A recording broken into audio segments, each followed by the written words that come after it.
A questão da formatação, né, como você falou da questão celeste, né? Para eles a questão com Deus é Deus, Deus um, né? Deus Pai, Yahvé, tal, anjo, né? E aí, homem. Né? A nossa cabeça nisso já é diferente. A gente vem com a cabeça, né, judaico-cristã, ocidental, tal, né? Tipo, Cristo, na questão toda, tá dessa forma para nós, ele é o Filho de Deus e tal, então, para nós não parece estranho que Cristo é maior, porque a hierarquia na nossa cabeça, a gente agora do judeu, parece que isso era bem claro, é Deus, os anjos, que são os auxiliares direto e corpo celeste aí como Deus, que vem trazer a mensagem de Deus direto, que conhecem Deus pessoalmente, e os homens, né? Eu acho que a dificuldade do judeu, acho que a dificuldade do judeu está em lidar com a humanidade de Cristo. Isso. Porque Jesus é humano, você tem que admitir ele como sendo humano. E o judeu acho que tinha essa dificuldade, eles não aceitavam Jesus dizer que é o próprio Deus, né? Ou que é o Filho de Deus. E os anjos não são tinha filho. A expressão para mim, a expressão um pouco menor do que os anjos, está exatamente no sentido de se tornar humano. O que os anjos não tornavam-se humanos. Quando eram vistos, talvez fosse uma espécie de aparição especial, mas na visão especial, uma epifania, por exemplo, mas não no sentido humano físico. Jesus era físico, daí um pouco menor do que os anjos foi criado. Eu acho que nesse sentido fica melhor da gente entender anjo, Jesus e Deus, e o homem. Muito bom, vocês estão no caminho certo. Acho que foi Diário que disse aí que na mentalidade judaica os anjos eram superiores aos homens, né? Então já parte desse princípio aí, né? E eles poderiam ser tentados, os judeus, né? Os hebreus, a pensar em Jesus como um anjo também, né? Pensar que ele era apenas esse mensageiro, esse enviado. Né? Oi? Pastor, eu tenho a impressão que a rejeição judia para com Jesus já começou desde a cidade onde ele nasceu. Alguém já começa a dizer, por acaso vem alguma coisa que preste de lá, de Nazaré? Então já começa a rejeição daí. E aí, quando Jesus se aparece como sendo enviado, como sendo fala em nome de Deus, eu não sou daqui, eu sou de cima, vocês são de baixo e tal, aí isso causou uma estranheza muito grande na mente do judeu, porque ele não via Jesus assim. Ele via Jesus como apenas filho de Maria, filho de José, humano, igual a qualquer um outro judeu. Esse é o meu pensamento. Aqueles anjos que apareceram lá a Abraão no evento da destruição de Sodoma e Gomorra, ele é muito diferente das características humanas. Eles foram reconhecidos como homens, né? Até o desejo lá deles, né, dos habitantes de Sodoma de quererem eles para ter relacionamento sexual, dá a entender que eles eram de aparência, né, humana e bela, né? A ponto deles quererem esse tipo de perversão aí. Agora, no Evangelho, nos Evangelhos, nós não vemos muito essa discussão sobre anjo. Né? E ela provavelmente está nas entrelinhas, está atrás, né? Porque é muito fácil você categorizar alguém que é distinto no mundo aqui, que faz milagres, que ensina, que tem sabedoria. E o judeu talvez fosse tentado a fazer isso. Ele é um anjo, né? A gente fala isso, cara. A gente fala isso até hoje, né? Mas a verdade é que a presunção do evangelho A pretensão do evangelho é que Jesus, ele é o Filho de Deus. Eu e o Pai somos um, né? Como ele fala isso, e aí o pessoal entra em crise. Ou seja, ele não é um anjo que veio ao mundo, porque esse movimento eles já ouviram falar na Bíblia. Então, de vez em quando apareciam anjos, né, para trazer mensagem e tal. A própria narrativa do nascimento de Jesus engloba isso. Agora, a pretensão do evangelho, a afirmativa do evangelho é que Jesus é Yahweh encarnado. E isso aí os judeus não estavam esperando. E depois disso vem um problema, assim, como é que Deus pode ser homem? Né? E aquela afirmação, e tu sendo apenas homem, né, te faz passar por Deus. Então, há um aspecto da encarnação que os judeus não estavam esperando. Aliás, os judeus não esperam isso hoje, né? Eles esperam o Messias, mas o que é o Messias para eles? O que vai ser o Messias deles? O ungido deles? Então, há uma surpresa na vinda do Messias. Aliás, existem várias surpresas. Mas a encarnação de Deus, ele ser o próprio Deus, isso não foi muito bem aceito pelos judeus, não. Então, essa expectativa da vinda do Messias era humana mesmo. Era uma expectativa, era a expectativa de um rei, de alguém que libertasse, de alguém que trouxesse um novo tempo, aonde a nação seria superior a todas as outras nações. E essa fala de Hebreus é importante porque exatamente para explicar para eles quem realmente era o Cristo. Que o Cristo não era um mero homem, não era apenas um homem forte, um homem poderoso. Era alguém muito superior até os anjos. É uma demonstração de quem realmente Cristo é. Isso mesmo. Eu acho que na linha do Cido, eu acho que é o Cido que está falando aí, na linha dele, eu acho que o problema do judeu é que ele esperava alguém da linhagem monárquica que nascesse ali nos palácios, né, fosse de uma família, eu diria, influente, algo do tipo. Então, eu acho que a dificuldade do judeu de aceitar Jesus, eu acho que também ia nesse sentido aí.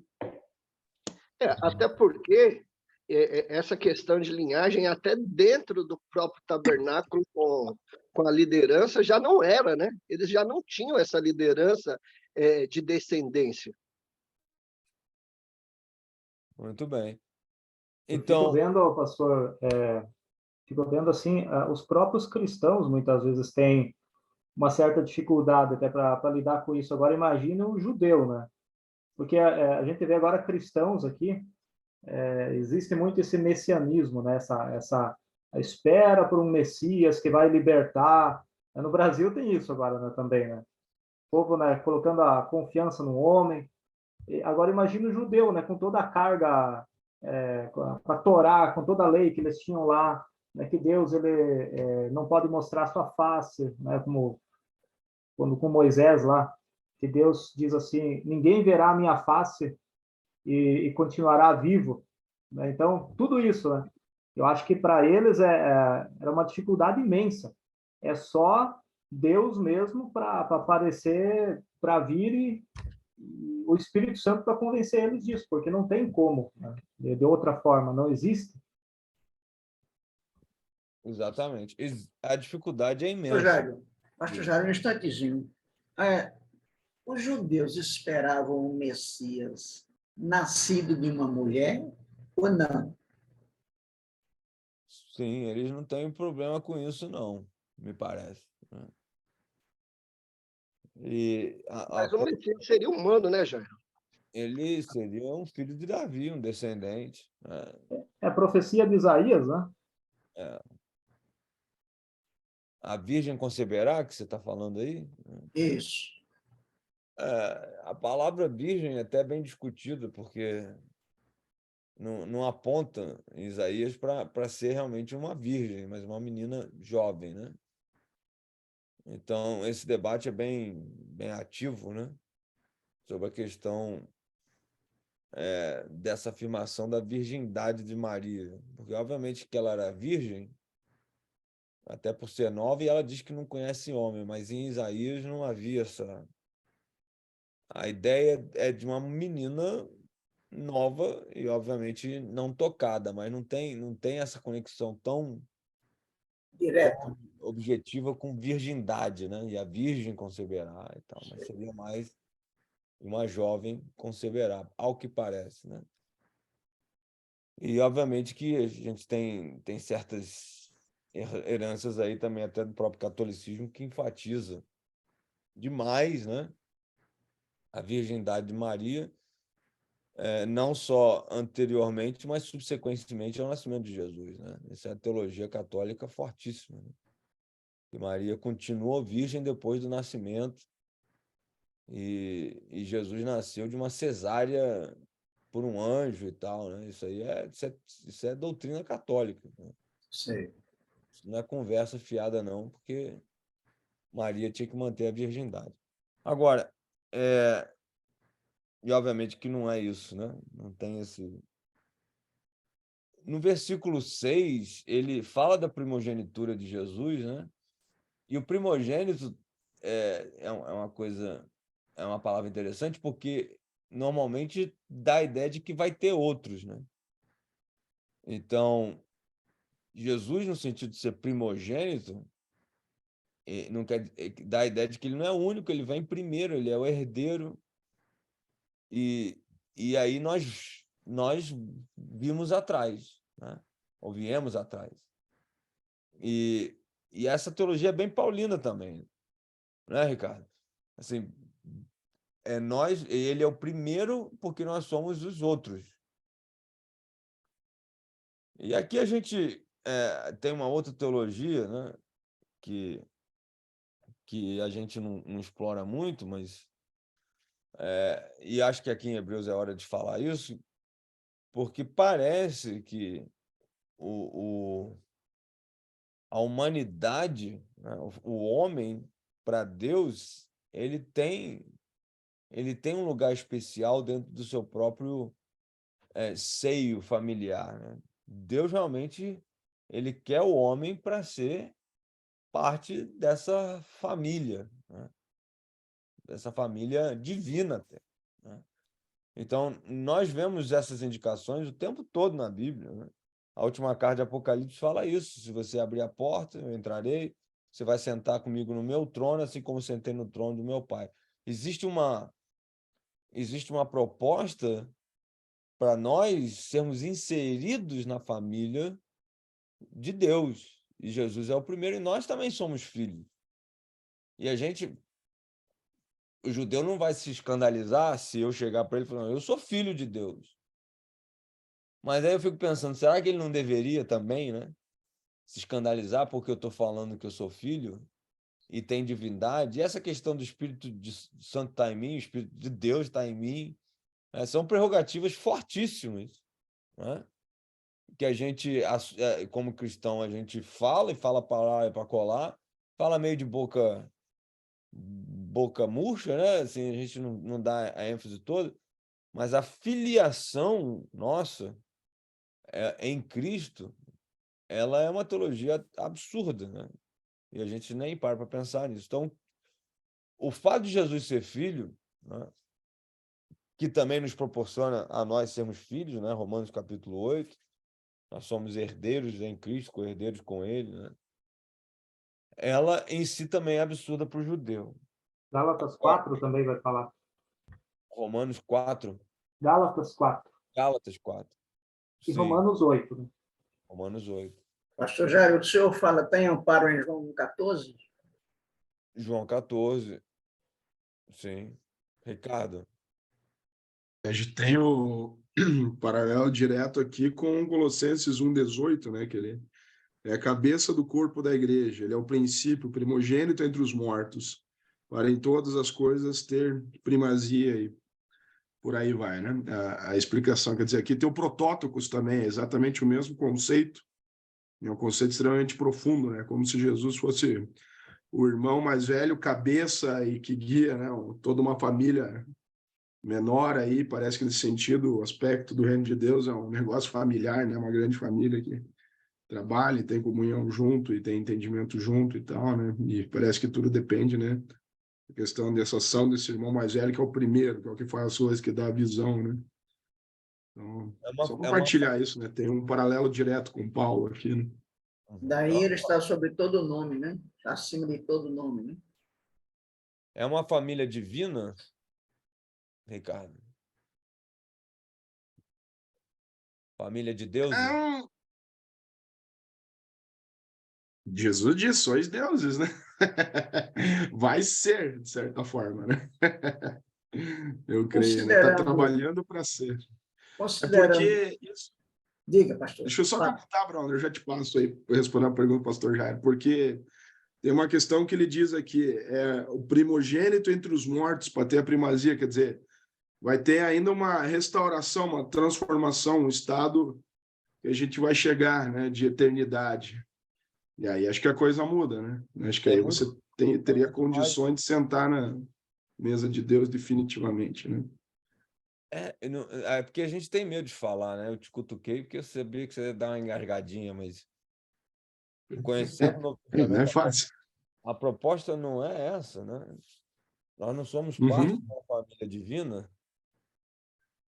É isso mesmo. A gente A tem proposta, medo de falar. desde o próprio Davi já profetizava, e não me recordo bem se é no Salmo 16 ou 17, ele fala, quando eu ressuscitar, terei um corpo glorificado à semelhança do meu Redentor. Paulo vai dizer que quando a igreja será ressuscitada gloriosa, que o mesmo poder que ressuscitou Cristo dentre os mortos ressuscitará, né, o povo de Deus com corpos glorificados. Eu acredito que para nós, né, servos, eu acredito nisso. Eu tenho pensado muito nisso, né? Acho que um ponto alto de ser família de Deus, né, fazer parte do povo de Deus, ter esse privilégio de ter um corpo glorificado, né, a imagem e semelhança do próprio Cristo. Essa questão do Era profetizado protótipos, em né? Davi. Eu só enfatizar, eu acho que é bem isso aí mesmo, em cima do protótipos é isso mesmo também, né? Tipo, ele é o primeiro do corpo glorificado aí na parte, né? Que ele teve corpo humano mesmo, né? E ele é o primeiro que traz isso, né? Então ele sempre tem essa primazia em todas as coisas. E tem a primazia nisso também, como ele tem, nós teremos, né? A questão do que você está falando aí, né? Que é bem bíblico, né? Ele mesmo fala, Paulo explora muito isso, né? A gente tem um território bem sensível aí, né? De falar, a gente está quase sendo mórmon aqui, né? A gente tem medo de ser mórmon, mas a verdade é que existe uma linguagem bem clara, né? Sobre a nossa filiação também, né? E isso para o judeu é uma atrocidade, até porque eles é que são filhos de Abraão, né? E a gente é filho de Deus, né? Falar isso, a gente fala isso. A gente fala com a boquinha murcha, mas na verdade a gente fala isso, eu sou filho de Deus, né? Mas a gente fala porque a Bíblia nos permite falar isso, né? E a gente não sabe nem o que está falando às vezes, porque ser filho de Deus implica em ser, de uma certa forma, Deus também, né? A gente tem o Espírito Santo e tal. E aí é onde a coisa é sensível, né? Porque nós não somos deuses. Eu não sou Deus, mas sou filho de Deus. Só que o filho de Deus nosso é um filho de Deus menor e o filho de Deus de Jesus é maior, né? Mas essa teologia do primogênito, do protótocos aqui, né? Ela dá exatamente esse espaço, né? Para a gente...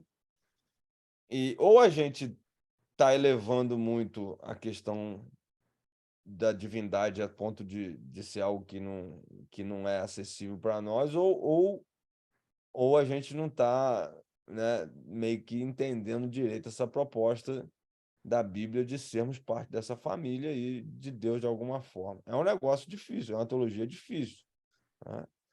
Porque para nós o ser humano está aqui embaixo, né? E Deus está lá em cima, e as coisas são totalmente distintas e separáveis, né? Separadas, e não vai haver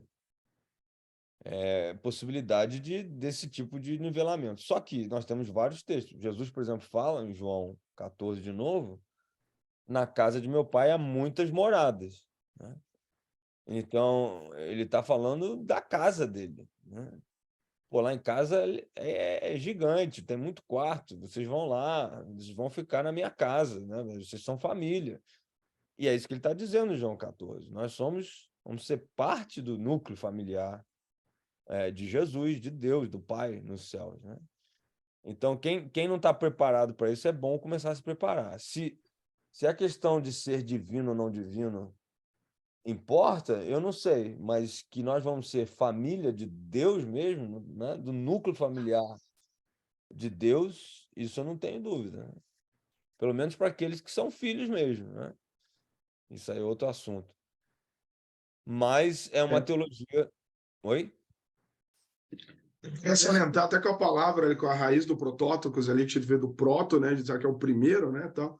Mas a outra questão me chamou muita atenção, que eu não tinha observado tanto, que é a questão do gerar, né, da produção, quer dizer, é o proto, né, produzindo. Então, assim, dá para pegar nisso com Jesus produzindo isso, né?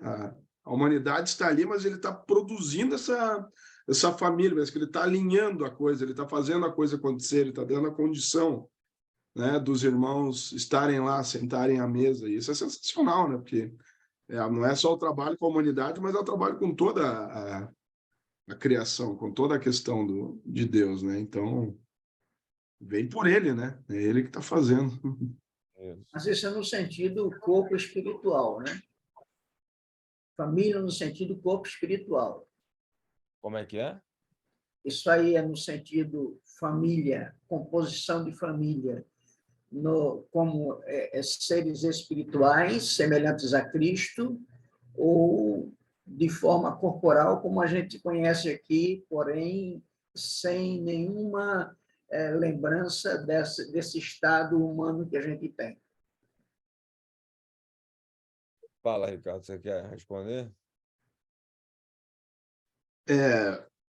Eu acho que sim, a gente tem uma questão de 2 estágios, mas acho que a questão ali, bom, eu acho sobre eles, temos essa questão de família espiritual, agora o caso desse estado aí, de pecado e de mal que a gente vai está, né, é salvo, é filho de Deus, né, está sendo santificado, tal, transformado, e nós vamos passar a um estado diferente de corpo glorificado, quer dizer, aí vai ser total, face a face, né? Eu diria, inclusive, não sei bem como falar isso, mas físico, você vai sentar na mesa, você vai ver Deus, você vai morar na casa, né? Você vai beber o vinho dele, né? É isso tudo que a Bíblia nos traz, quer dizer, é realmente uma família, né? É uma família junto, morando para sempre, ali nesse sentido, né? Quanto à questão, então, sim, você vai ter um corpo glorificado, e eu creio que, quanto a não lembrar, acho que não faz muito sentido, porque a vitória é para celebrar o que você ganhou, né? Tipo, um exército, ele comemora a batalha que ele ganhou, que ele sofreu, que ele lutou, que ele sangrou junto, né? Então, eu acho que e daí esse é o todos se sentido, reconhecerão. né? Sim, com certeza, eu creio que sim. Eu acho Não que faz sentido traz isso.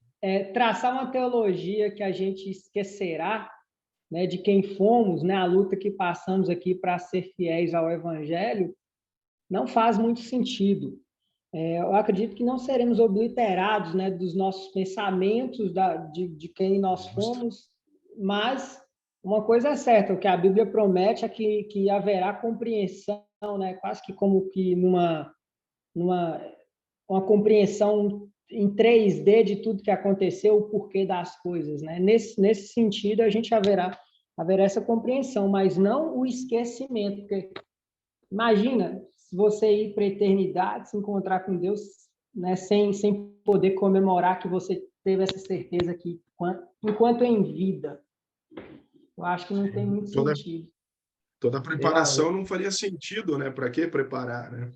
E aí vai enxugar toda a lágrima, quer dizer, né? Vai ter, né? Vai chegar, tipo, no final da batalha, cansado, vai ter a grande tribulação, tal, né? Enfim, coisa vai pegar, né? Mas isso aí vai ser tão maravilhoso, tão maravilhoso. Esses dias alguém da minha igreja fez uma pergunta sobre isso aqui. E ele falou sobre algumas questões, assim, por exemplo, mas como é que eu vou lembrar de algum, sei lá, parente ou ente querido que, né? Que não está lá, tal, e aí a alegria não vai ser completa, mas eu creio que o que Cristo preparou, o que é a eternidade, o que é Deus, o esplendor disso vai ser tão maravilhoso que tudo isso vai ser consolado, enxugado, toda a lágrima vai ser enxugada. Né? A glória de Deus é tão grande que a gente não vai ficar se atendo ao passado lá, né? Eu só penso assim, a gente trazer essa questão para a nossa realidade, quando você adota um filho, o filho ele vai ter os mesmos privilégios de um filho de sangue. Ele vai sentar na mesa, ele vai ser amado pelos pais da mesma forma, ele vai ganhar os mesmos presentes, ele vai estar junto, vai receber o mesmo amor. Eu estou assim agora, o pastor Jair estava falando, eu estava raciocinando aqui. Essa questão da família faz todo sentido, né? Não faz sentido nós estarmos lá na presença de Deus e nós vamos ter o nosso quartinho e Deus vai ter lá a sala do trono. Eu creio que vai estar todo mundo junto lá. Vai ser algo assim extraordinário. Não há palavras para a gente descrever isso, né? Não, eu também acredito que assim como Jesus ele disse que é o primogênito, não é? Ele é primogênito na ressurreição, nós também cremos nele, também seremos ressuscitados, e eu acredito que ele já deu um exemplo, quando ele ressuscita, na verdade ele não esqueceu praticamente o que aconteceu com ele, fez-nos lembrar as suas mãos, como foi o sofrimento dele. Ele mostrou que foi aqui onde foram cravados os presos. Ele lembrava de tudo e fez com que os seus discípulos vissem e celebrassem a sua presença. Nós também, na presença de Deus, estaremos também com o corpo glorioso. No entanto, lembraremos aquilo que foi a vitória que a gente passou e estaremos com uma mente renovada, com uma mente toda, mas eu imagino que estaremos lembrando, estaremos sabendo do que foi e quanto foi a nossa luta no passado, para a gente valorizar o estar na presença de Deus agora, na casa dele, na família. Então, penso assim também. Eu não sei se a gente pode usar essa referência, mas quando João tem a visão das almas dos que morreram, né, como testemunhas de Cristo, eles estavam clamando, né, por justiça, ou seja, eles estavam lembrando, né, da injustiça que foi cometida contra eles, contra o povo de Deus. Eles estavam lembrando disso e clamando a Deus para que Deus, né, fizesse algo. Eu não sei se isso pode ser usado, mas acho que há sim uma lembrança, né, das coisas que passaram no tempo de vida dessas pessoas. A discussão tá animada aí, né? Era só para dar uma ilustração da nossa própria filiação, né? Rogério. Mas, sim. Eu achei legal essa discussão por uma coisa. Primeiro que claramente o início de Hebreus, ele vem trazer a ideia de um desenvolvimento de relacionamento. Principalmente por conta os profetas não tinham conseguido levar esse povo a uma unidade plena com Cristo e constante. E essa referência de Jesus ser maior do que os anjos é como alguém dizendo, ninguém conseguiu, mas agora Cristo vai conseguir isso. E esse desenvolvimento desse relacionamento, e como foi dito aí, e a questão da casa, a questão de se juntar, tem a ver com o tempo de guerra, né? Essa é uma visão que os reis, que quando lideravam alguém à guerra, na volta era reunido dentro do palácio, com os guerreiros, eles participavam de uma ceia, participavam de uma mesa. Aqueles que lutaram pelo rei acabavam fazendo parte da família real, da liderança, do comando, porque eles tinham entregado a vida pelo rei, eles colocaram a vida em risco. E tudo isso a gente vê nesse início de Hebreus, porque a carta de Hebreus vai fazer isso, vai mostrar essa soberania de Deus e a proposta de unir esse povo para a eternidade. Então, eu acho muito importante esse início, e até a própria questão, até essa discussão inicial, para abrir os olhos para a gente, para a proposta exata de Hebreus. Quem começa mostrando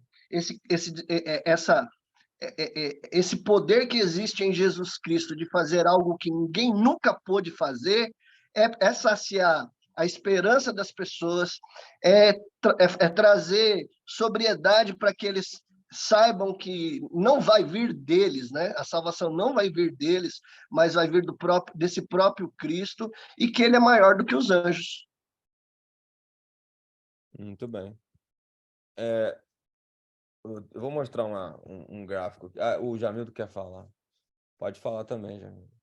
Enquanto o Ricardo estava expondo aí me vem à mente aqui o texto de Apocalipse, capítulo 7, quando vem aquela multidão que estão vestidos de branco, e que o ancião pergunta a João: quem são esses aí? O senhor que sabe quem são esses?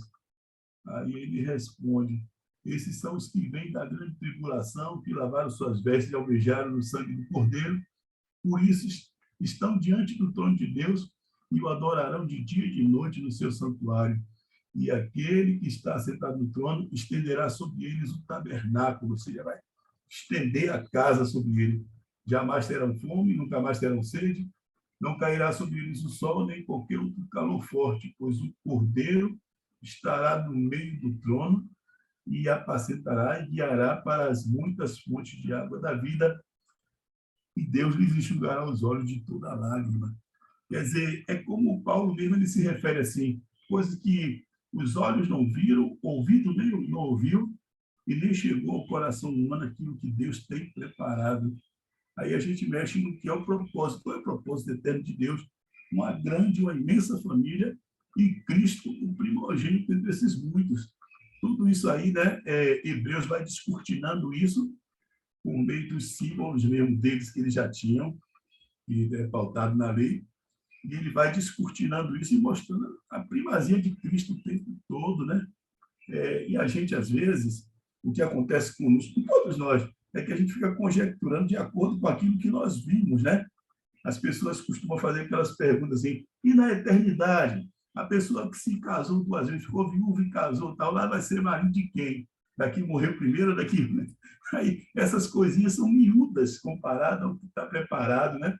Eu creio que a nossa mente não vai ser apagada, mas aquilo que é glória para Deus vai ser reforçado. Para dizer: olha só, o quanto vocês, né, batalharam, o quanto vocês sangraram em nome de Cristo, e aí agora as suas lágrimas vão ser enxugadas, e aí é novidade de vida, tudo se faz novo, não tem nada a ver com o que está...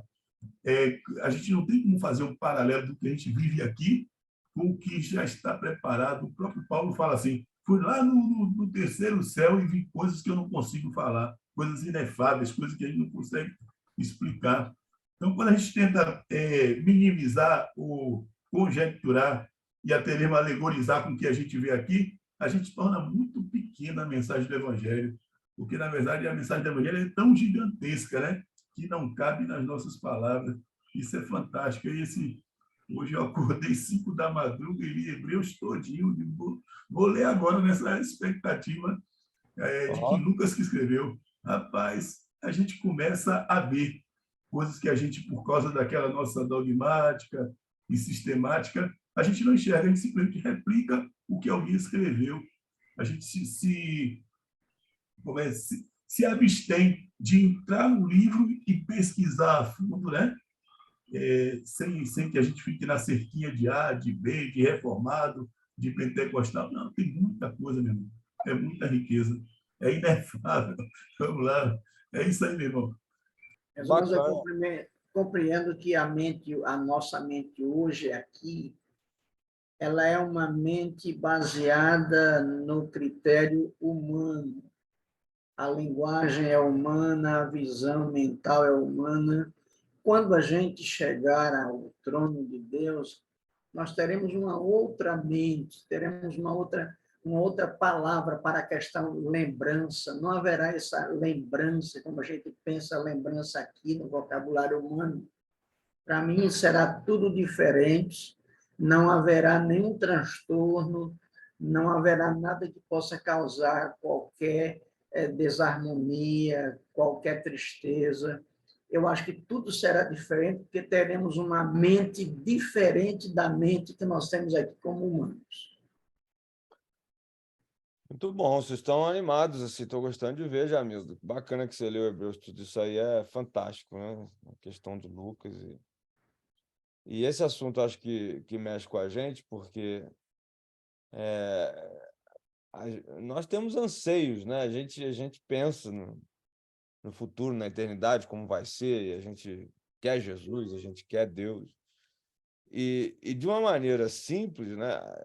A gente interpreta a hierarquia do reino dos céus assim, né? A gente está abaixo de tudo, homens, né? Os anjos vêm de Deus, às vezes eles aparecem aqui na Terra e tal, e eles são mensageiros, a gente teme, né? Os anjos.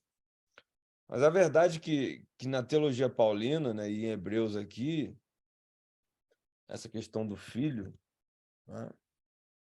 Jesus sendo filho, o filho, ele não está, a questão que ele está trazendo, né, que é a questão familiar, né?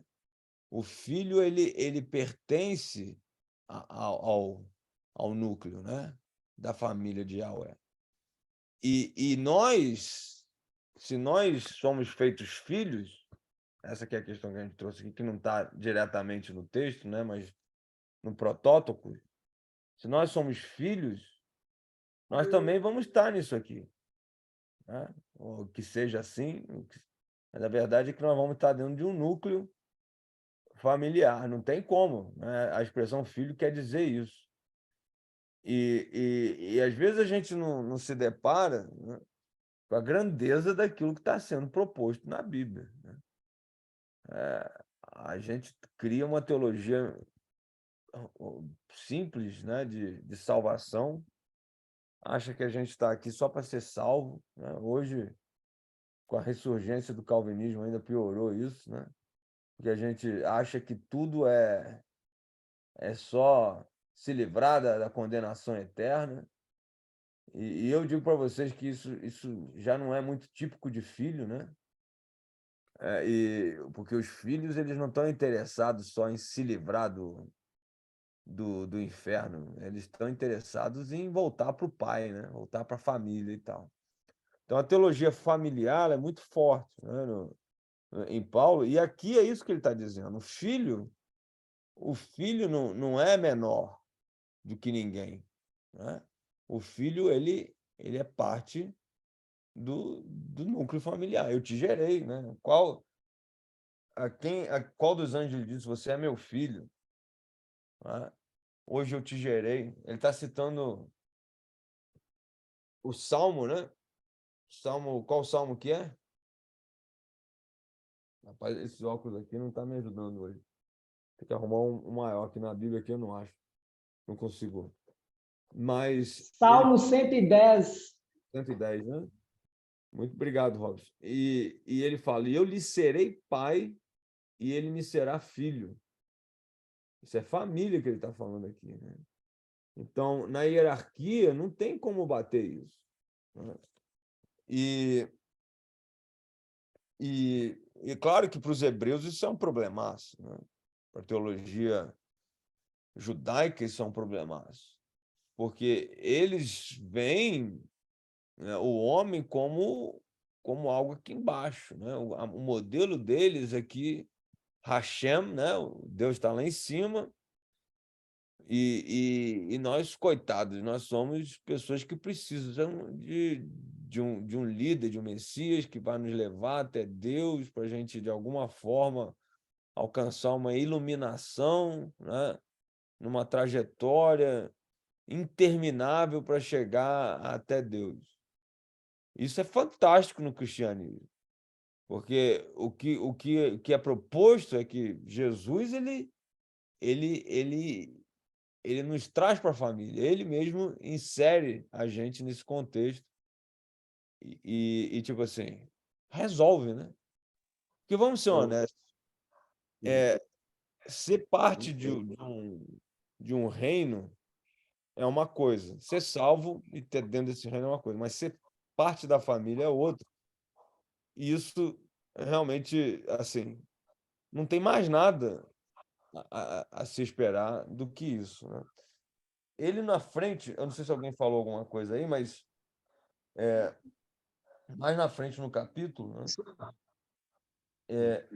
Só voltando, pastor Jair, Pode o falar. verso, Robson, é Salmo 2, verso 7. Proclamarei o decreto do Senhor, ele me diz, tu és meu filho, hoje te gerei. É Salmo 2.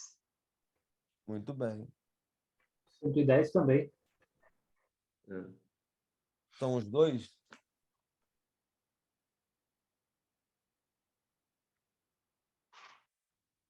É que no 110 ele está focando mais na questão da supremacia de Jesus, né? O reino messiânico e tal. Mas é isso mesmo. Pastor Jair, na sua citação, o irmão falou em mandar uma diferença entre ser salvo e pertencer à família. Qual é essa diferença? A diferença é que filho não está preocupado com ser salvo. O filho está preocupado de voltar para o pai. E a gente prega muitas vezes um evangelho só salvífico e perde a grandeza do que está sendo proposto. Entendeu? Pastor Jair. Entendeu isso? Explica para o pastor. Entendi. Então, nesse caso, devemos mudar a linguagem ao falar sobre salvação, em vez de dizer você precisa ser salvo, a gente dizer você precisa entender que precisa voltar a ser família de Deus? É uma boa pergunta. Eu acho que... Nós não estamos em classe de evangelho. Fala, pastor Ivan. Mas eu acho que o texto lá do filho pródigo, eu acho que dá para ilustrar isso aí. O rapaz voltou, só queria ir para casa do pai dele, mas o pai dele falou, não, você vai calçar a sandália, quer dizer, você é meu filho, né? Então, o privilégio não era só ele ter a comidinha, era um pratinho, uma merendinha, mas ele ia desfrutar da família de Deus. E, às vezes, nós só pensamos assim, uma volta, sair para o chiqueiro, mas esquecendo dos privilégios maiores que Deus nos dá. Pastor, eu entendo aí o seu exemplo, porém, temos que perceber que aquele filho, ele já era do pai, ele, por um desejo pessoal, ele deixa o pai, leva o que lhe pertence e vai embora, depois ele se arrepende e volta para o pai. No caso da gente é diferente, né? É? Eu creio que seja diferente porque a gente não deixou o pai, a gente já nasceu precisando do pai, já estávamos fora da casa do pai. A parábola é de Jesus, né? Mas eu acho que o sentimento deve ser o mesmo aí, não é de ir para lá para obter as bênçãos, mas para fazer parte da família como o filho pródigo, né? Decidiu voltar à casa do pai, não pensando nas bênçãos, mas em fazer parte da família novamente. Então, acho que o nosso sentimento, mesmo não sendo diferente, aí, como o pastor Abel falou, deve ser o mesmo. Não pensando nas bênçãos, a bênção é o resultado disso, mas o foco principal é de ir ali fazer parte novamente da família do pai. Né? Mas o evangelho que a gente prega, muitas vezes, ele só tem aquele viés escapista. Eu quero ser salvo, eu quero escapar daqui, eu quero livrar meu couro. Então, pastor, Sabe como é que é na prática? Isso é perigoso. Por exemplo, eu tive uma questão na primeira igreja lá que eu pastoreei, plantei, tinha um camarada lá que ele só me dizia sempre assim: eu só quero ser o porteiro, eu só quero entrar. E o que fazia esse? Ele não ia além, né? Ele estava lá na igreja, estava todo, mas o cara não se desenvolvia, ele não queria, ele resistia, ele fazia um monte de cagada, daí estava sempre, né, tentando resolver as cagadas dele e tal, tá entendendo? Tipo assim, não vai além, o cara não tem um sentimento de, né? E é isso que é perigoso na história, né? Então, esse eu acho que é a pior armadilha da questão aí de só ser salvo. O cara não enxerga que ele pode ir além, que salvação é só o começo, porque depois tem toda uma questão de relacionamento com Deus, de conhecer a Deus, de conhecer as profundidades de Deus, e isso vai nos transformando de glória em glória, né? Como a própria palavra diz, né? Vai nos levando a um estado cada vez mais pleno, né? Realmente. Muito bem. Então, Santificação. essa é a questão, né? Meu irmão, o problema é que nós viemos de uma matriz de um evangelho raso, que é assim de colecionar fotografias. A exemplo, assim, no início da minha trajetória cristã, a alegria nossa era ir para a praça, pregar que se você não aceitar Cristo, você vai para o inferno, e chamar aquele povo todo vem aceitar Jesus, e ter um documento aquilo de um bocado de gente com a mão para cima, a gente orando. E aí, meu irmão, olha que tipo de evangelho raso, né? Não expliquei para eles que eles precisavam se tornar filhos e voltar para o pai, não. E só fugir do inferno. Era essa tônica. Por isso eu fiz a pergunta ao pastor Jairo. Devemos pregar a salvação ou o retorno à casa do pai como família, como filho? Irmão, que a salvação é o primeiro chute da bola de um Isso. grande jogo que a gente ainda vai, porque aí entra o discipulado, né? A santificação, sem a qual ninguém verá Deus. Aí a gente esquece dessa parte. A gente até leva pessoas à salvação, isso é verdade, mas esquece ela no meio do caminho. Isso é ruim. Tem uma outra narrativa no Evangelho, que é a mulher com fluxo de sangue, né? Ela aproxima-se de Jesus e toca de maneira furtiva nas vestes dele, né? Ela só quer resolver o problema dela, né? E ela tem fé para isso e ela é curada. Mas Jesus para toda a multidão para olhá-la nos olhos, para conhecê-la de verdade e fazer uma outra questão que era muito mais importante do que a salvação dela, né? A cura dela, que era chamá-la de filha, né? Ele chama a mulher de filha, olhando ela nos olhos. E aquela mulher que era segregada, discriminada, né? Isolada, ela passa a ser identificada na frente de todo mundo, na multidão toda, como parte da família de Jesus, né? E Jesus chama ela de filha. É uma das poucas vezes que ele usa isso. Então, obviamente, que acho que a melhor maneira da gente responder essa pergunta, Abraão, é que Deus quer família, né? Jesus quer família. Ele não tem nenhum problema em falar assim, né? É que a gente é tão particularista na salvação, a gente está tão preocupado em mandar as pessoas para o inferno ou não, né? Nesse critério de farisaico, né? De salvação que a gente tem, herdou isso aí, que a gente esquece que o evangelho é uma mensagem de amor, que é realmente uma expressão do desejo de Deus de aumentar a sua família. E quando você falou que nós não estamos voltando para casa, o pastor Ivan citou a parábola do filho pródigo, e a parábola do filho pródigo é só uma de 3 parábolas que fala. A primeira da ovelha perdida, né? Que já pertence ao pastor. A segunda é a dracma perdida, que já pertence à mulher, e a outra é de um filho que é pródigo. Então, as 3 parábolas falam de propriedade que é perdida. de retorno, de achar, reencontrar, né? De busca. E quem busca, na verdade, é Deus, né? Que está buscando. E não, no caso das parábolas, nem o homem, né? Só o filho pródigo que volta, mas as outras lá é o próprio pastor que larga tudo e vai.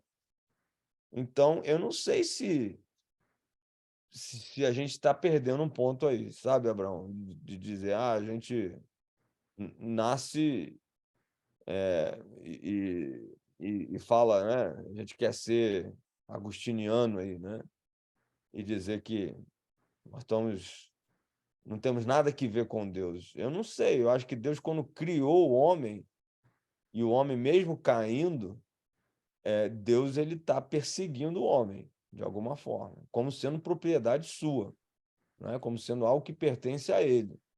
A gente não se dá conta disso, porque nós estamos em trevas, mas me parece que o Deus da Bíblia é um Deus que vai atrás daquilo que lhe pertence, né? Que ele quer, que seja seu.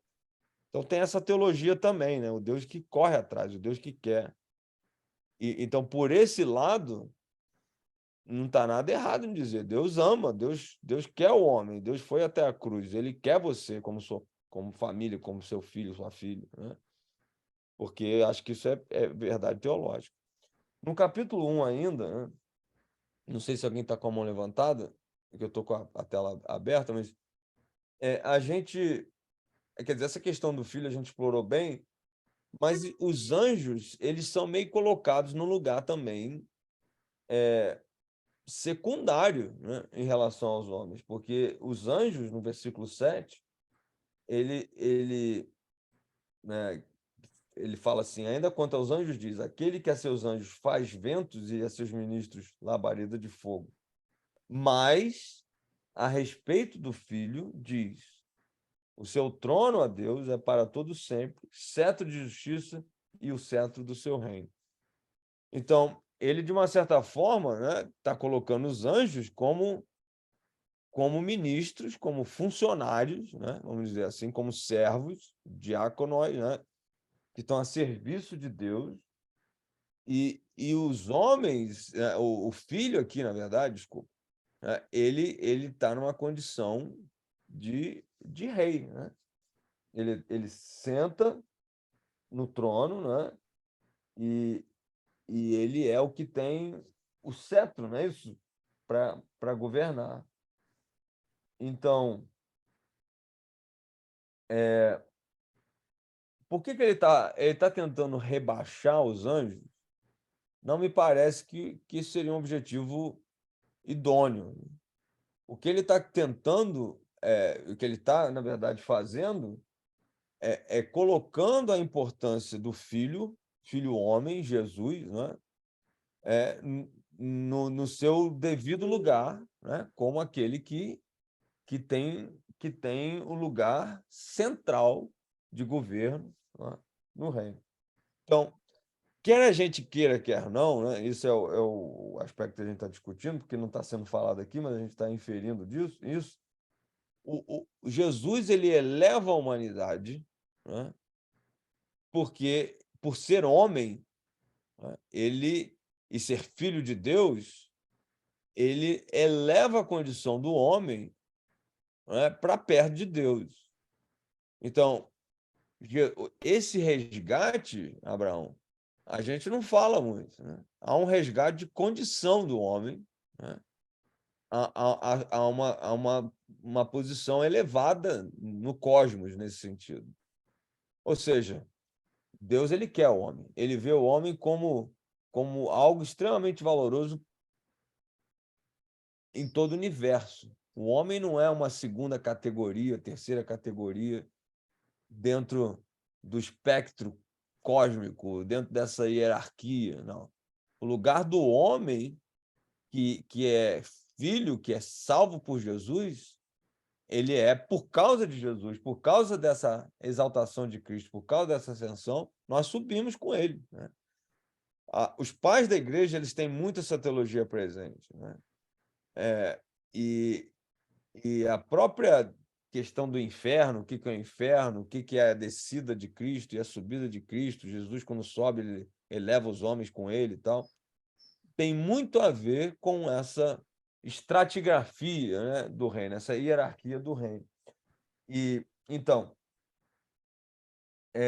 esse filho, né, ele tem características de alguém que traz a justiça, que ama a justiça, que ama, né, no versículo 8 e 9, né?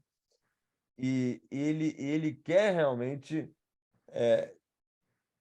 ter um implementador, né, um defensor, um guardião dessa justiça divina, né? Versículo 8 e 9. Então, é uma coisa incrível, porque o filho, que é homem, ele demonstra que tem um desejo por aquilo que Deus também deseja, que é a justiça. E ele não deseja de uma maneira pessoal ou para, né, para salvação, aqui como a gente está falando. Não, é um desejo de quem é nobre, né? É um desejo de quem é superior.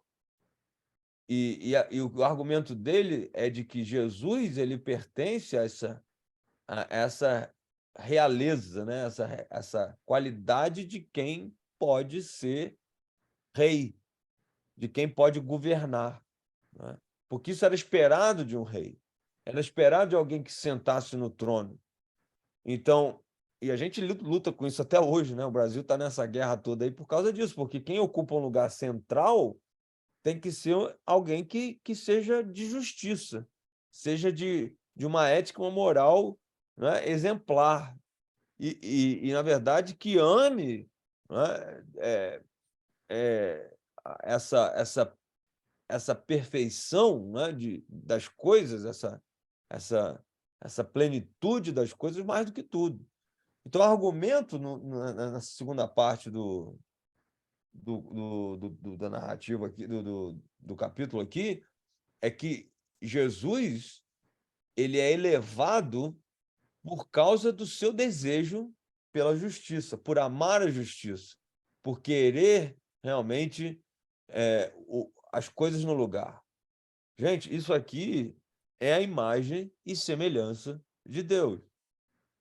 Jesus, quando vai para a cruz, ele vai para a cruz para consertar, para que a justiça possa realmente acontecer. Não é? Paulo fala isso em Romanos, por isso que isso aqui está a teologia de Paulo, né? Agora, sem lei se manifesta a justiça de Deus, algo extremamente elevado. Deus ele consegue, em Jesus, levar a cabo essa justiça tão esperada. Ele resolve o problema. Então, Jesus é filho, ele é nobre, ele é rei, ele senta no trono, porque ele é um defensor, ele é um implementador da justiça. É o DNA de Deus nele. Quando Jesus lava os pés dos discípulos, eu sempre falo isso, né? Ele faz pelo mesmo motivo que ele vai para a cruz, ele vai para consertar. Os pés estavam sujos, fedorentos, havia uma cerimônia especial a ser realizada, não tinha ninguém que o fizesse, e Jesus, então, pega na toalha, pega na bacia, né, arregaça as mangas e lava os pés. Não como um exemplo de humildade, não é porque Jesus não está fazendo motivado por isso, né, para demonstrar humildade, porque isso não seria nobre, mas ele faz porque ele é um consertador, né? Ele é alguém que quer, às vezes, ver as coisas no lugar, ver as coisas em ordem, ver as coisas, o cosmos, né, no lugar. Então, esse sentimento prova que ele realmente é filho.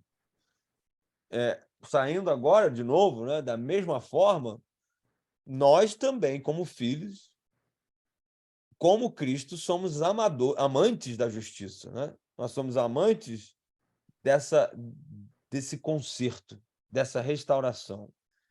E se nós formos assim mesmo, né, isso é prova que nós somos espirituais. O desejo de ver um mundo restaurado, de ver um homem redimido, de um homem consertado, é realmente a marca daqueles que são filhos de Deus, né? Essa iniquidade que ele odeia, né? Ela tem um sentido do pecado, obviamente, mas ela tem um sentido talvez mais profundo ainda do caos, né, e da desordem que o pecado gerou no mundo. E a gente às vezes não percebe isso, né? Mas Deus, ele ficou extremamente incomodado e agredido com o caos e a desordem gerado pelo pecado. Deus, ele é aquele cara do conserto, é o jardineiro que quer ver as coisas perfeitas, né? Cuidadas, ajustadas, né? O Deus criador, o Deus da criação é isso aí. E essa é a marca do Filho também. Alguém falou? Não? Não sei, deixa eu...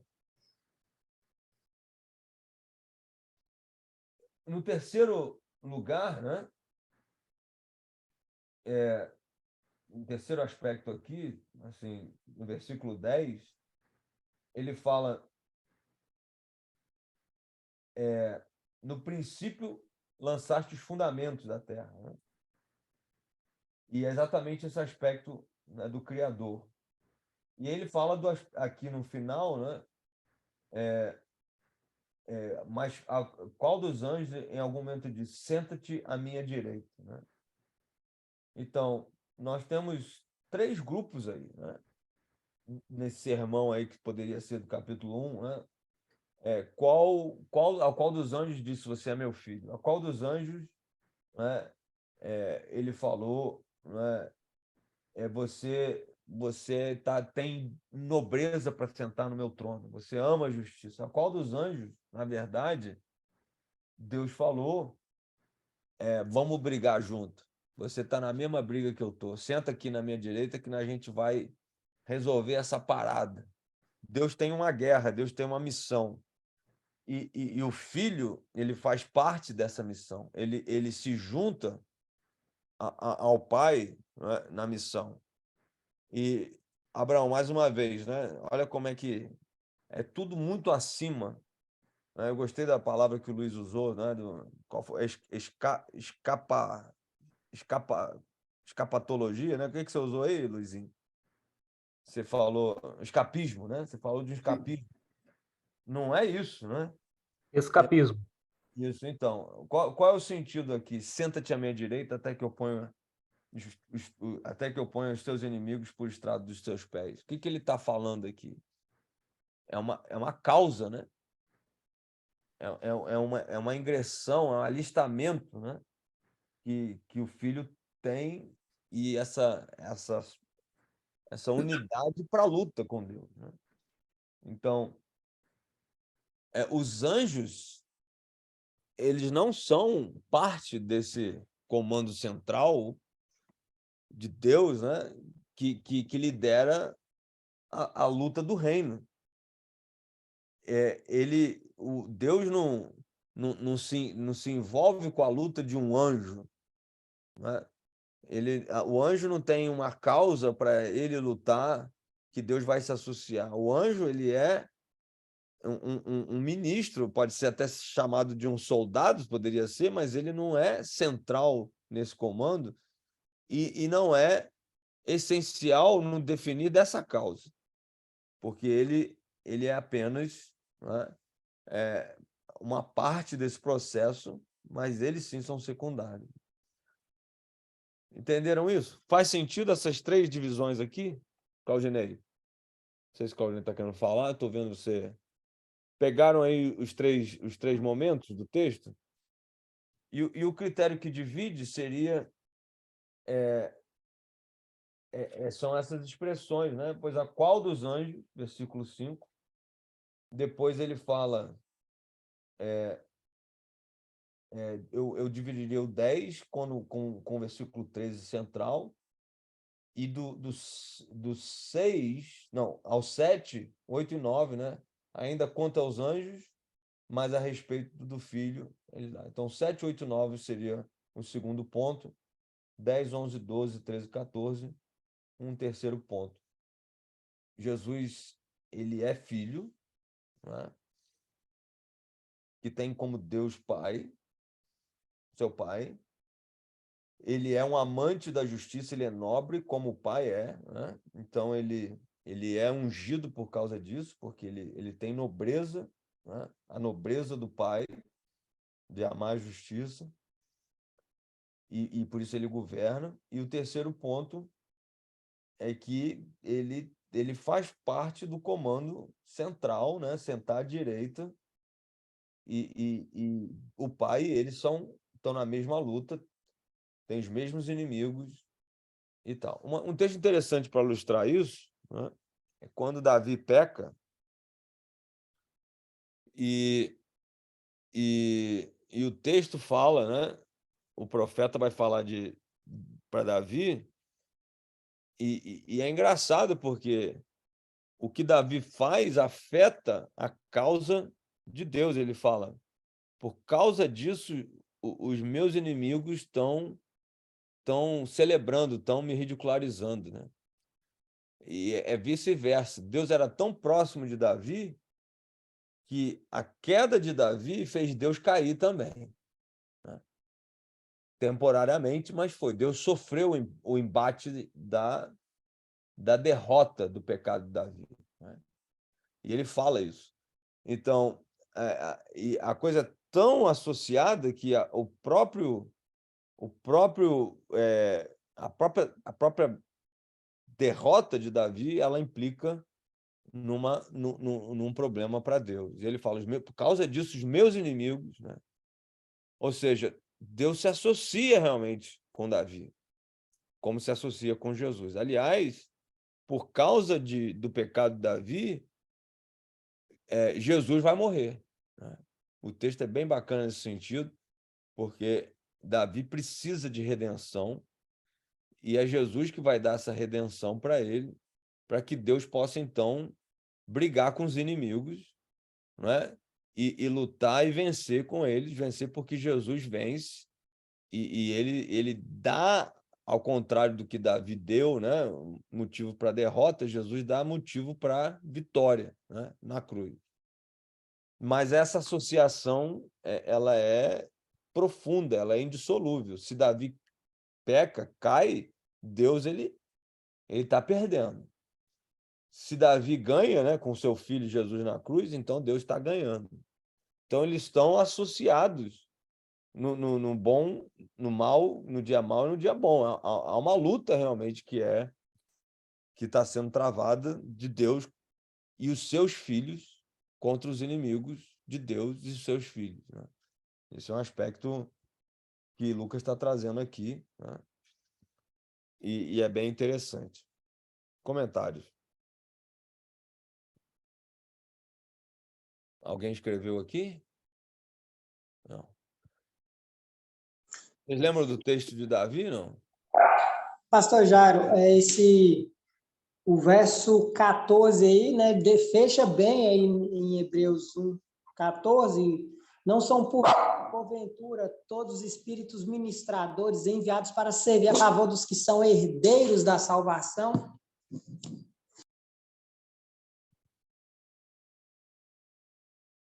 Sim. Fala mais.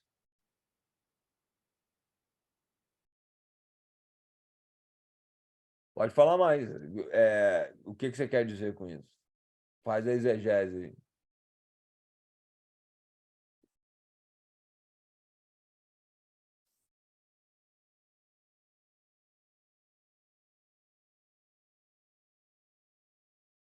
Fala, Robson. Não estou ouvindo.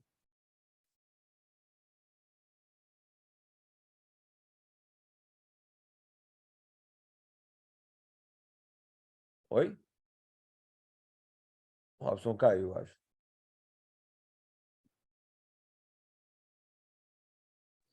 Pastor Jair, eu estou com o texto grego aqui, mas eu não tenho a parte que aparece na sua tela que fala em português. Eu só tenho aqui a expressão lida em inglês, aliás, em português, em inglês e em grego. Falta a versão portuguesa. Você tem que clicar com o botão direito E ali normalmente pergunta se quer que traduza, né? No meu é assim. Clicar com o botão direito aonde? Do Na mouse. tela. Na tela, Na tela mesmo. Ah, Aí, sim. Ah, tá. Ah, entendi. Ah, eu encontrei. é 2 Samuel, né?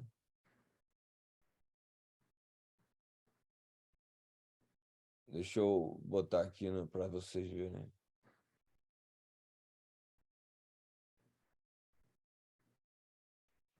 Ah.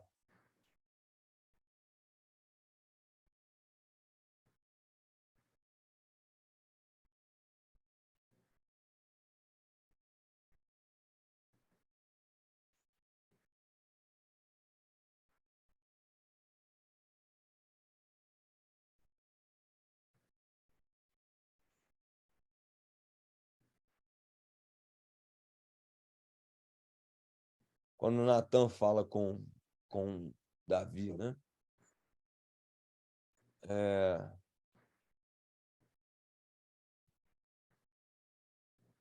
Ele fala por Segundo Samuel 12, né? 12, mas o versículo, eu estou em 12 aqui. Quando ele fala, por causa dos meus inimigos.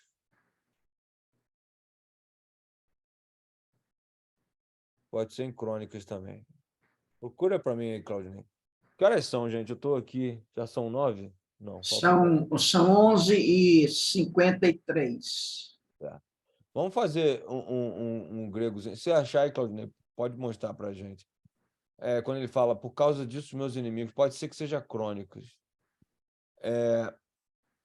No texto, nós temos Ô, umas pastor, palavras. é o versículo 14, né, não? 14?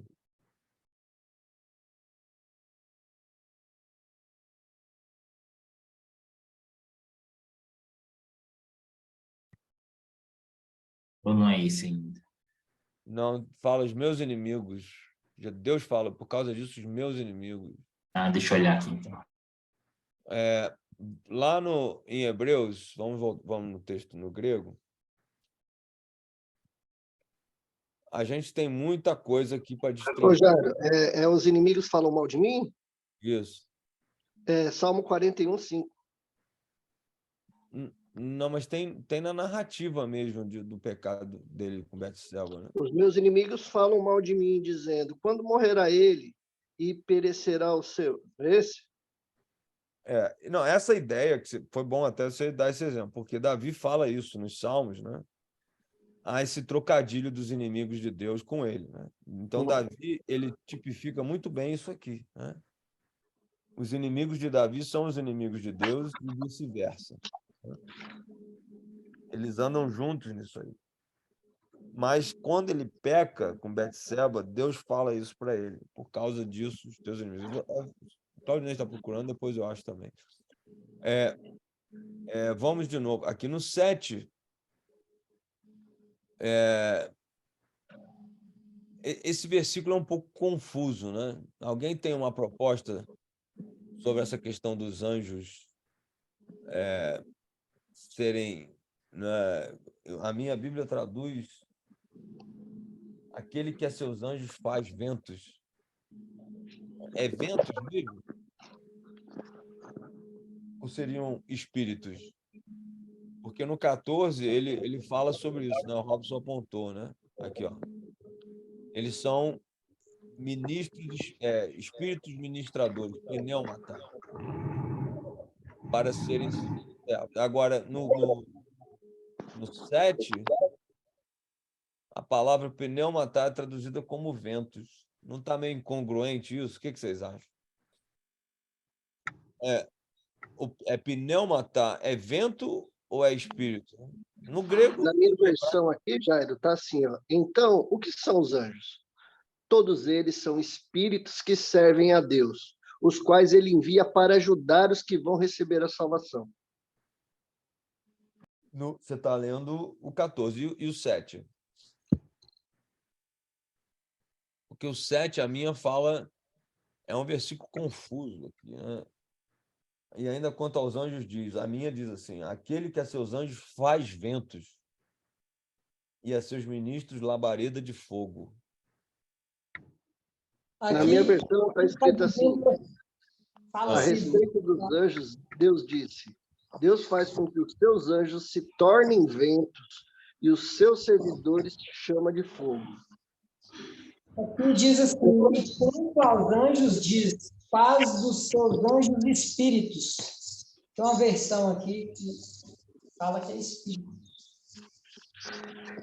Então, na minha versão, Jário, eu consigo entender, pelo texto, é que uma das finalidades dos anjos é quando eles acampam aos redores, quando ele vem ao nosso auxílio, é exatamente para nos dar esse ânimo para pegar fogo mesmo.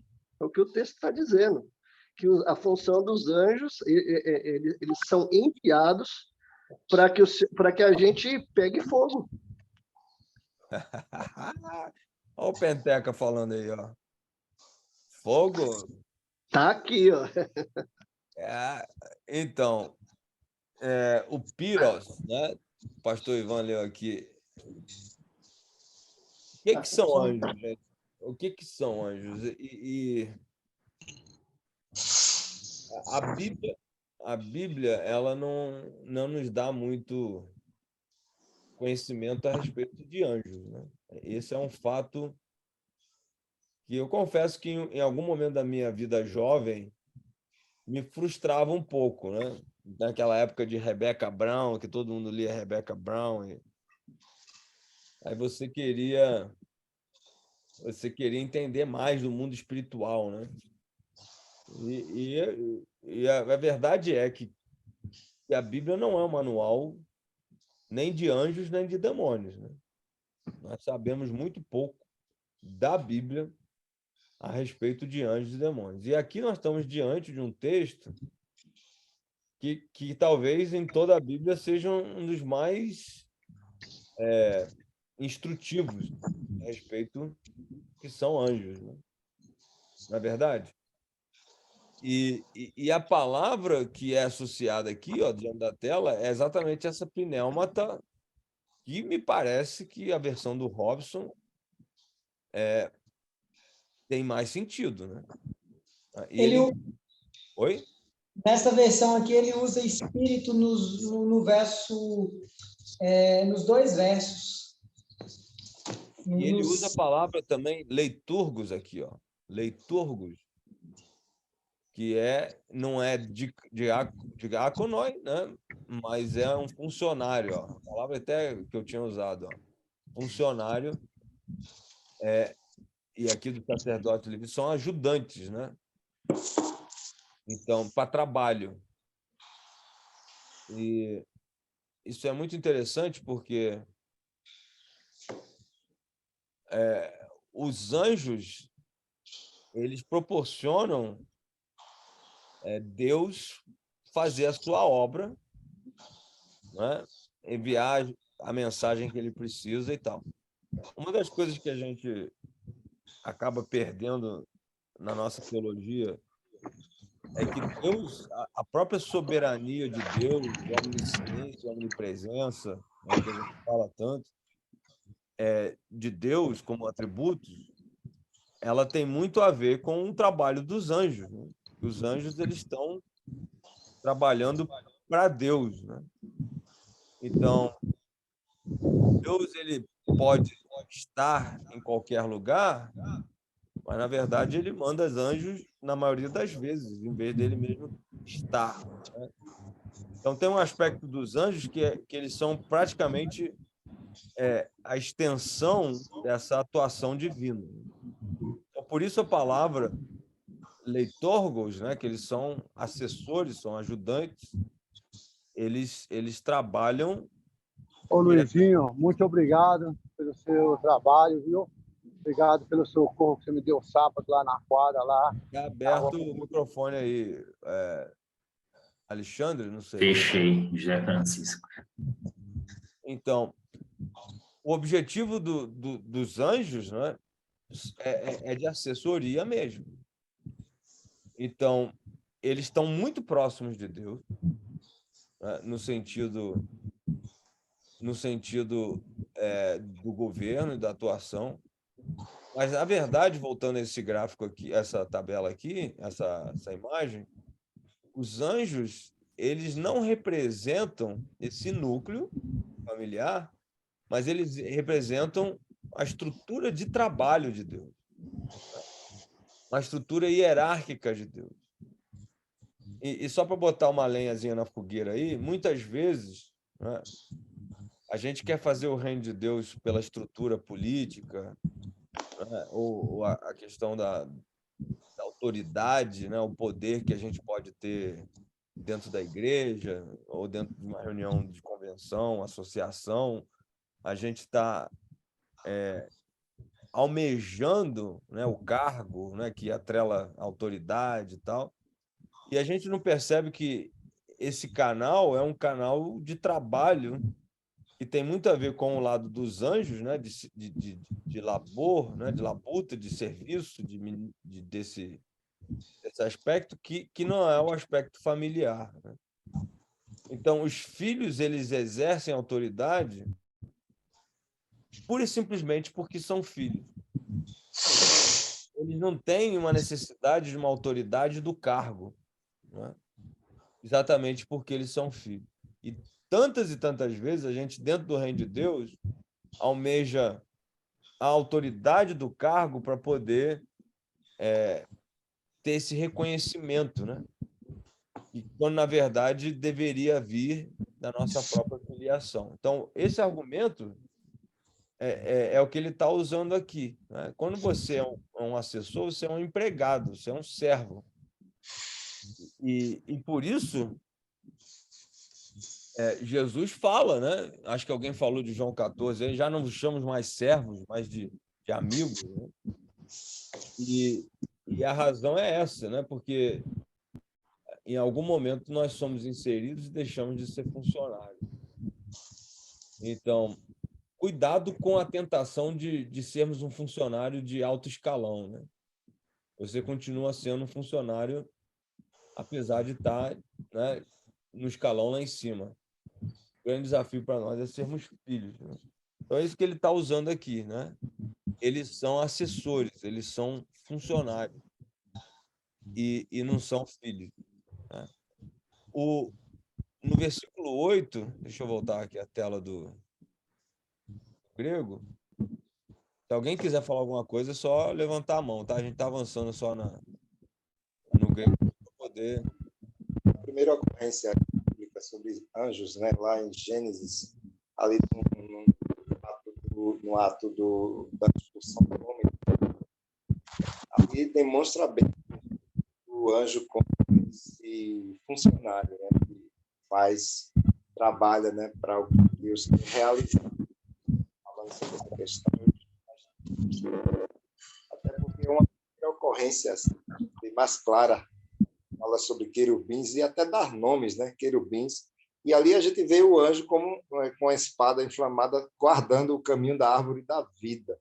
Então é bem interessante quando você trouxe essa questão do anjo como um funcionário, né, que ele serve e tal. E esse primeiro texto ele mostra isso realmente, essa função angelical como esse funcionário mesmo que você relatou aí. Não é isso? E a gente tem que ter cuidado, né? Porque se a gente só desejar ser um funcionário dentro do reino de Deus, nós estamos no caminho errado, não é isso? Foi Alexandre que falou? Desculpa, eu não estou com a tela aberta. Ou foi Vitor? Oi? Marco Aurélio, pastor. Marco Aurélio, desculpa. Marco Aurélio, muito bom. Não é essa distinção que ele está fazendo aqui. Que é para Jesus, né? Ele está falando de Jesus, mas a gente está aproveitando a casquinha, que é bem nosso mesmo, né? Que é bem de Hebreus, né? A gente vai entrar no vagão dos filhos, né? Nós não vamos entrar no vagão dos funcionários. Então, no versículo... Eu já vou acabar aqui para a gente almoçar, só avançar um pouquinho mais. No versículo 8, nós temos essa... Acho que é a primeira fala do trono, né? Não é isso? A primeira alusão ao trono e é o trono de Deus, né? Que essa expressão é muito interessante, aiona tu aionos. Pastor Ivan leu isso. O aionion, né?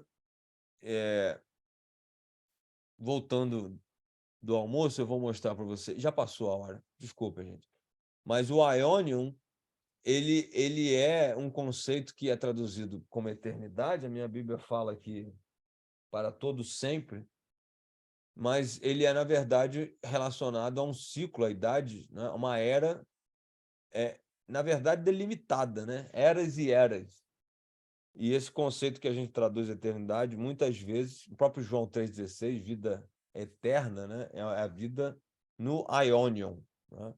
E a gente volta com esse conceito aí depois do almoço, tá bom, gente? Desculpa aí, passou 6 minutos, mas a gente volta daqui a 1 hora, então. Pode ser?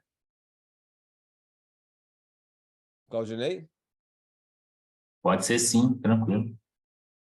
Tá bom, então. Não achei a referência, pastor. Estou procurando aqui, quando eu achar. Eu vou procurar aqui.